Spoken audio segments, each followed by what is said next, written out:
Senator Marcoleta ang pinaka-leader ng oposisyon ngayon sa administrasyon. Siya yung leader ng nagpapalabas ng mga tamang impormasyon tungkol sa flood control scandal. Kung siya mismo ay ikukulong na at patatahimikin, non-bailable offense, plunder, ibig sabihin wala na siyang tsansang magsalita. Ilang taon siyang mabubulok sa kulungan bago pa siya makakapag-bail out kung mananalo nga siya doon sa bail hearing na iyon. Wala na po, patay na po ang laban ng Pilipino laban sa korupsyon. Ang tanong natin sa ating taong bayan, papayag ba tayo dito sa ganitong sitwasyon? At ang sagot po ng taong bayan ay hindi po. Kaya po narito sila ngayon sa EDSA at napakaraming tao ngayon dito. Opo, attorney, nasa EDSA People Power Monument ho ba kayo ngayon? Yeah, buddy! Opo. Attorney, ano bang masasabi po ninyo? Ito na ba'y tinatawag ng nakararami na people power dyan po sa EDSA People Power Monument? Tingnan po natin kung paano ang pag-turn out ng event na ito. Pero ang malinaw lang ngayon ay sinusuportahan natin si Senator Marcoleta. Sana po ay hindi siya arestuhin. Ang tanging kasalanan niya lang naman ay pamunuan ang investigasyon laban sa korupsyon. Mali po ba iyon? Hindi po. Mali po ba na ilabas ang katotohanan? Hindi po. Mali po ba na manawagan na ikulong ang lahat ng nagkasala?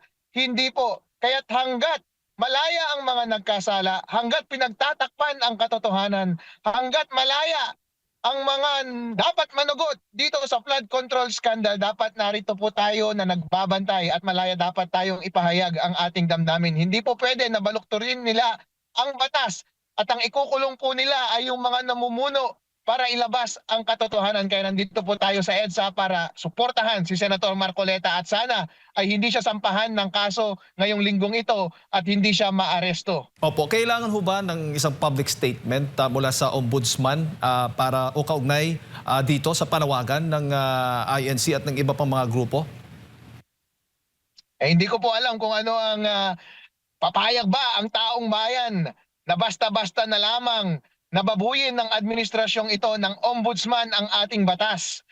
Papayag ba ang taong bayan na ang lahat ng mga nagkasala ay malaya?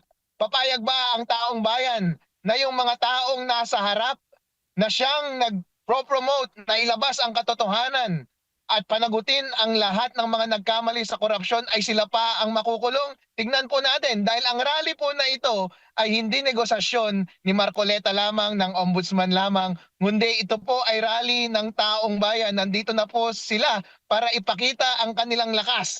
At tignan po natin kung ano ang tatanggapin nila na concession mula sa ating gobyerno. Opo, attorney, may mga lumalabas kasing pahayag mula sa MMDA na wala daw permit ang rally na isinasagawa po ngayon dyan sa EDSA People Power Monument. May legal na basehan ho ba yan? Hindi po, mali po. Dahil ang permit ay hindi kinakailangan kapag Freedom Park. Ang EDSA People Power Monument ay isang Freedom Park. Kaya malaya po tayong magpahayag dito. Kasama po yan sa freedom of speech. Opo. Doon lang po sa kaso nitong si Senator Rodante Marcoleta na inaasahan nga this week ay ihahain. Ano ho yung ang legal stand po niyo o basis sa pagdating po dito sa plunder case na kakaharapin po ng Senador Marcoleta, attorney? Mali po yun. Ang sinampan nilang kaso ay plunder tapos indirect bribery. Ang gravamen po ng mga kasong iyon ay in consideration of office. Ibig sabihin, kaya siya binigyan ng pera ay dahil sa kanyang posisyon bilang public official. Pero hindi naman po iyon ang dahilan. Ang dahilan po ay dahil isa siyang prospective candidate at the time. Regardless kung nakaupo siyang congressman o hindi. During the time na natanggap niya yung pera, hindi pa naman official candidacy period yun. Hindi pa yun campaign period. So hindi pa siya official candidate. Pero prospective candidate pa lamang siya at binigyan siya ng pera. Ngayon po, ang tanong, masama bang tumanggap na mula sa mga kaibigan? Hindi po. Ako po, akong vice mayor. Nililibre po ako ng aking mga kaibigan at mga kamag-anak. Pero ang pagbigay nila sa akin ng pera ay hindi konsiderasyon doon yung aking pagiging public official dahil mahal lang nila ako bilang kaibigan. Ngayon po, masama na po bang tumanggap ng pera mula sa mga kaibigan sa side ni Senator Marcoleta? Hindi po. So hindi po iyon plunder, hindi indirect bribery kung by reason of office ang dahilan ng pagbigay ng pera. By reason of potential candidacy at that time, galing sa mga kaibigan. Hindi po pera ng taong bayan at hindi dahil isa siyang congressman at the time. Dahil potential na tatakbo siyang senador at that time. So hindi pasok sa plunder, hindi pasok sa indirect bribery, hindi rin nga pasok sa COMELEC offenses, kaya hindi siya kinasuhan ng COMELEC. Opo, at bakit si Mike Defensor at iba pa attorney ay nadamay at inaasahan ngang kasama rin ho sa mga sasampahan ng plunder case? Si Mike Defensor po ay isa sa mga kaibigan niyang nagbigay sa kanya ng salapi. Opo. So, saklaw pa rin. Kahit hindi po siya tumatakbo o public official that time during the campaign ni Senador Marcoleta? Hindi po saklaw iyon as campaign donation. Bakit po? Ang COMELEC na rin po ang nagsabi. Nung natanggap yung pera noong panahong iyon ay hindi pa umpisa ng campaign period. Technically, ayon sa jurisprudence, kapag wala pang campaign period, hindi pa siya kandidato. Kapag ang mga campaign funds lamang na dapat i-report as campaign donation ay yung mga natanggap mo during campaign period. Therefore, kapag tumanggap ka ng pera na hindi ka kandidato, walang involvement yon sa election, walang involvement yon sa kampanya, mas lalo nang walang involvement yon sa kanyang public office dahil hindi naman by reason of his office ang pagtanggap niya ng pera or pagbigay ng pera sa kanya. Bigay iyon ng kaibigan sa kanya para sa kanyang potensyal na pagtakbo. Kung gusto niyang gamitin yung pera in preparation sa upcoming campaign at that time, nasa sa kanya na iyon. Pero yung kanilang mga transaction ay pribado po. Hindi involving ang elections, hindi involving ang technical campaign, at hindi involving mas lalo na ang public funds. Opo. Kapag makulong si Senador Marcoleta dahil sa kasong plunder, attorney, siya ho ba ay maaari pang makaboto sa impeachment o makapag-participate? Makakapagboto pa rin po siya dahil po isa siyang nahalal na senador sa ating bansa at matatanggalan ka lamang ng karapatan kapag na-convict ka na at part ng penalty yung pagtanggal ng karapatan na iyon. Halimbawa po, may tinatawag na civil interdiction sa mga criminal cases. Ibig sabihin, saka ka lamang bawal mag-transact ng mga kontrata kapag napatawan ka ng penalty na civil interdiction. Halimbawa, sa side ni Marcoleta ngayon, hanggat wala pang kaso, wala pang conviction, wala pang explicit na penalty na disqualified siya to stand as a senator or to run again for public office, ay pwede po siyang mag-dispense ng kanyang mga responsibilidad bilang senador. So ganun po dapat ang ating paninindigan. At kayo sumasang-ayon doon sa mga argumento o mga naratibo na kaya siya ginaganito ay dahil siya ay kayang mag-cross-examine during impeachment trial ni VP Sara Duterte, attorney? Malamang gagawin niya po iyon dahil kakampi niya si VP Sara Duterte. Magaling na abogado si Marcoleta. Opo, at may malaking factor po yung impeachment issue sa kasong ito ni Senator Marcoleta. Hindi pa ako naniniwala na ang dahilan ng pagpapatahimik sa kanya ay ang impeachment case. Kasi si BBM na rin po ang nagsabi na panggulo lamang ang impeachment proceedings na iyan. At doon nga nag-rely ang Iglesia ni Cristo noon sa pagsuporta sa statement ni BBM na hindi dapat gawin na kaabalahan ng ating bansa ng mabigat ang impeachment trial na yan dahil nanggugulo, dapat tayong magkaisa. Pero ang suspetsa ko po, kaya siya iniipit ngayon ay dahil sa flood control investigation, dahil siya po ang nanguna. At nung nahawakan ng kanyang kampo kasama si Senator Alan Peter Cayetano ang majority ng Senate ay ipinagpatuloy nila yung flood control investigation. Siyempre, ninervyos ang Malacanang. Kaya iniipit niya lahat ng mga posible na magsalita or maaring mag-expose totally ang buong korupsyon dito sa ating bansa, kaya inipit si Marcoleta. Pero mapapansin po ninyo, yung mga nagkasala talaga sa ating gobyerno na malinaw na lumabas doon sa flood control investigation ay wala pong kaso. Inaabsuelto po sila. Yun po ay pagbaluktot ng batas at diyan po ay hindi pumapayag ang taong bayan. Opo. Si Partner Attorney, kasama ko po, may mga karagdagang katanungan po sa inyo. Attorney, Vice Mayor, magandang hapon. Meron pong inihain na resolusyon si Congressman Leandro Leviste na humihimok sa Kongreso, particular sa Kamara, na ipagpatuloy itong flood control investigation sa gitna po nitong mga pag-rally dyan po sa EDSA para daw sa transparency and accountability. Nakikita niyo po ba na kakagatin ito ng liderato ng Kamara sa kasalukuyan na may mga leader din ang Kamara nang nagsasabing itutok natin ang ating atensyon dito sa impeachment kaysa dito sa flood control project? Hindi na po ako umaasa sa House of Representatives ngayon dahil po doon sa mga flood control investigation hindi nila pinapansin. Ang pinagtuunan nila ng pansin ay yung impeachment ni VP Sara Duterte. At inexpel pa nila si Kiko Barsaga. Kaya itong mga tao na ito ay huwag niyo pong asahan na ipagpapatuloy nilang investigasyon dahil marami po sa kanila ang mismong pinangalanan na nakatanggap ng maleta doon sa flood control scandal. Kaya hindi po talaga ako maasa sa kanila. Opo, at halimbawa, attorney, na kasi sinasabi ng Senado, liderato ng Senado, posibleng umabot ng hanggang Pebrero ng susunod na taon itong impeachment.